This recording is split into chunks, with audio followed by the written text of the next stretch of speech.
Okay, this is the video for Monday, December 8th. This is the assignment right here. Page 322, 26 through 40 evens, and 62. Here's the question. Find a third degree polynomial with coefficients that are -3 and I. Now, if you have a coefficient, that has -3 and I is 0, so that means that -3 and I are answers, are x-intercepts, or zeros.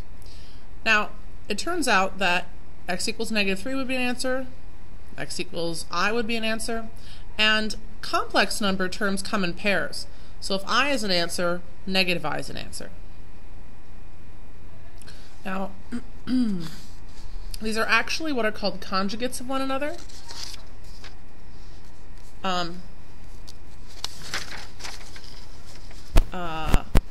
4 minus the square root of 2. If I want to find the conjugate of that, that'd be 4 plus the square root of 2, right? Now, imaginary and complex numbers, they go together. For example, 9 plus 5i, the conjugate would be 9 minus 5i. Now, here's the tricky part. If I simply take away the first part, the real number part, and I only have the imaginary part left in my complex number, if you want to find the conjugate of positive 5i, it's -5i. So that's how I determined this. The conjugate of I would be -I. Now, that is the pair that you get. You always get these in pairs in your complex numbers. So I just had to figure out, oh, if I have one, I must have another. That's its conjugate. All right, since I figured out that I have, for a third degree function, I have 3 answers, I know that I have all my answers, and now it's just a matter of figuring out the polynomial. That's what they want us to do, is find this polynomial.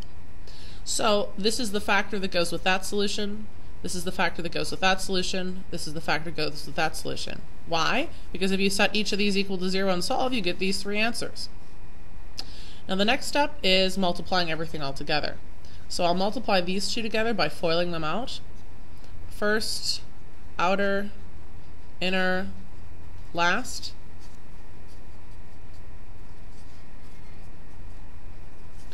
And obviously the two center terms will cancel. And I get x squared minus, now I squared is -1. So if I'm minusing a -1, I have x squared plus 1. And if I multiply all that together, first, outer, inner, last, and then I put those in descending order, I have a polynomial. Now the bad news is this is not my final answer. Okay?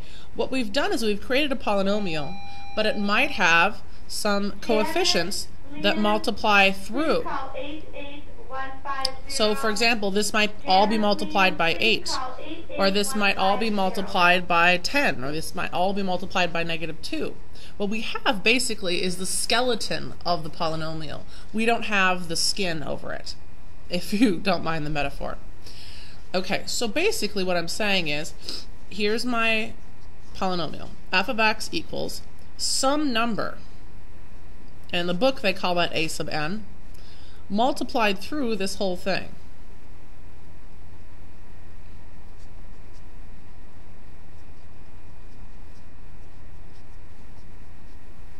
Okay, so how do we find what that number is?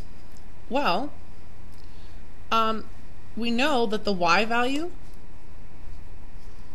could be 8 as long as the x value, if we put that in all these positions, is 1.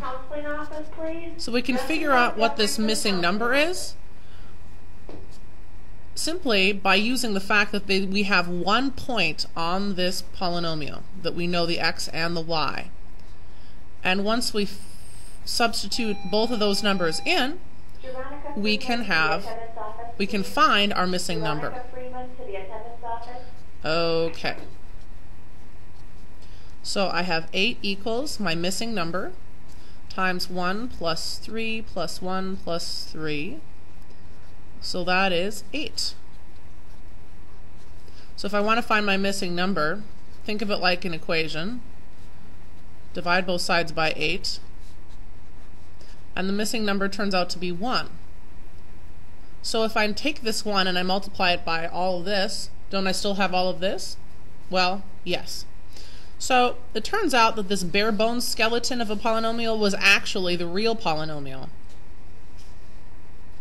Now if this had been another number, like let's say 9, we would have taken that 9 and multiplied it all the way through, and then we would have had our final answer.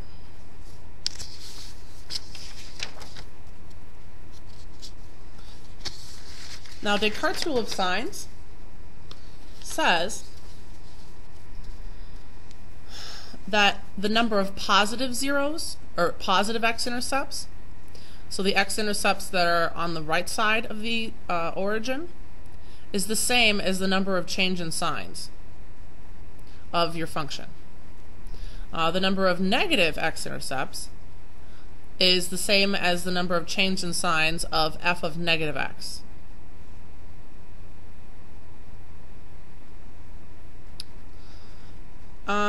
So it turns out all you have to do is know how many answers you're supposed to get for positive real zeros, and then simply subtract the total, subtract that from the total to get this one. That's the faster way to do it.